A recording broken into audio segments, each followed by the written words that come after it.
Gesture drawing. The laying in of the action, form, and pose of a model/figure. The exercise of capturing the essence of a pose, its emotion, and its story. Granted, these drawings aren't supposed to be detailed or eye-catching, but they can be very, very crappy.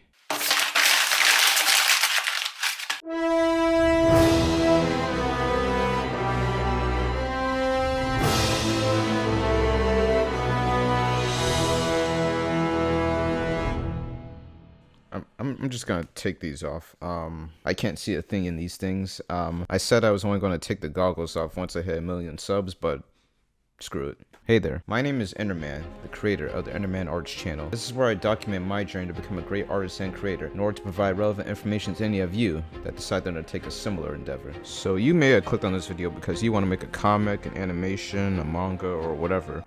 I do too, but my drawing sucks. I'm always looking for different resources online to improve my art, and that is why I got Proko's course on figure drawing. I want to share my experience with the course with you by getting into the topic for today, which is gesture drawing. If you enjoyed the video and or learned something from it, make sure you hit that like button, subscribe to the channel, and hit the bell so you don't miss a single episode when it releases. Now without any further ado, let us proceed to today's episode.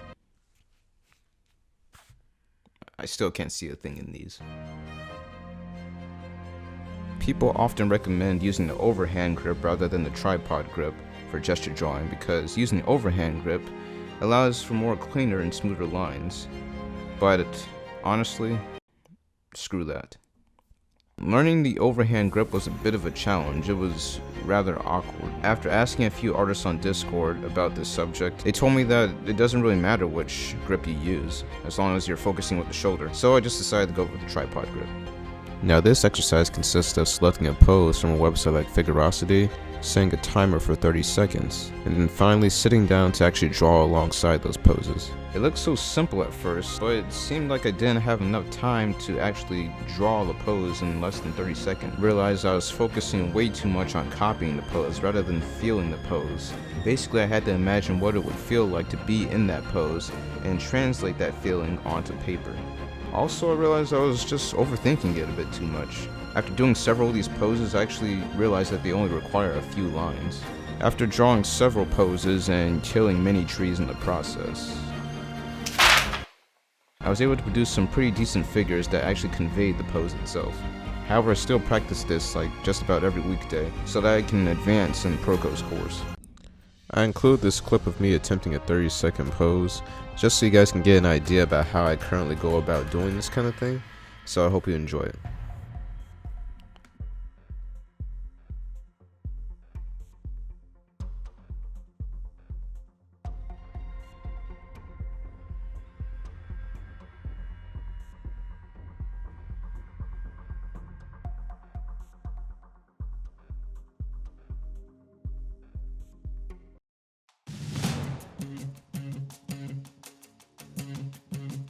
There isn't really that much of a difference between this exercise and the previous. You're just setting the timer for 2 minutes now. One would think that it's easier to draw when you have 2 minutes. I mean, you have more time. That means you have more time to formulate a game plan and whatnot. However, I went about it the entirely wrong way. I was focusing too much on the smaller details rather than focusing on the pose first, then adding the details later. I'm still trying to figure this exercise out, but I'm going to be keeping you guys updated so I can share as many tips as possible with you. So go ahead and enjoy this 2-minute drawing.